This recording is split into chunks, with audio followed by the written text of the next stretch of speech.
Hi everyone, welcome to section 4.2. In today's video, at least in this video, we're going to go ahead and talk through the vocab for this section. So the first vocab or first word is the rational function. That's any function that can be written as a ratio or fraction of two polynomials. Our most general example of this is the equation y equals 1 over x. Which is graphed here for us. Some people refer to this shape as like a boomerang shape. It's got those two like boomerang looking sides. I think they also call it a hyperbola, but I could be wrong about that. But essentially all of our functions we're working with for this chapter are going to be fractions. Our second word is an asymptote. It's a line that continually approaches the curve but doesn't actually meet it. In our case, we have two asymptotes here. We have our first one at x equals 0. Ooh, I want red. Which is our y-axis. It's also our vertical asymptote because it's going up and down. Notice that your blue graph, I'm going to go over it in green. It gets like closer and closer and closer and closer to that line, but it never actually touches it. And that's sort of what your asymptote is, a line that gets really close to, doesn't really touch. We do have a second asymptote in this example. It's going to be y equals 0, and that is your horizontal asymptote. All right, your next definition is vertical asymptote. It's found by setting the denominator equal to 0. So remember, I said my equation for this was y equals 1 over x. So then we're going to go ahead and set the denominator equal to 0, x equals to 0. And generally you would solve for that equation. We already have x by itself, so my vertical asymptote is x equals 0. Again, they've already drawn it in my picture. It is right here. Remember, vertical, that means up and down. So when you draw in this asymptote, it will be going up and down.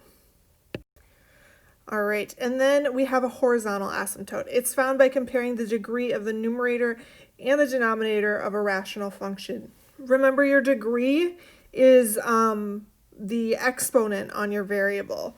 So we've been looking at this equation, y equals 1 over x. Remember that x has a sneaky little 1. And notice there's no x on top. Technically, I could rewrite this as 1x to the power of 0 over x to the power of 1 if I wanted. And so notice my power on top is smaller than my power on the bottom. Now we have sort of three cases. The first case is if n is less than m, which is a fancy way of saying that if the power on top is less than the power on the bottom. So for this one, we have 0 is less than 1. Good. Then the x-axis is your horizontal asymptote, which is really just the equation y equals 0. So for my equation here, my horizontal asymptote is going to be y equals 0. Now you have some other cases. The second one says if n is equal to m, then the horizontal asymptote is the line a divided by b, excuse me. What that means is, for this one, if you have something like 12x squared divided by 3x squared, notice that my two exponents, sorry, I just keep clicking the wrong things. My two exponents are the same. That means to find my horizontal asymptote, we're going to do y equals, and then we're going to take the two numbers out front.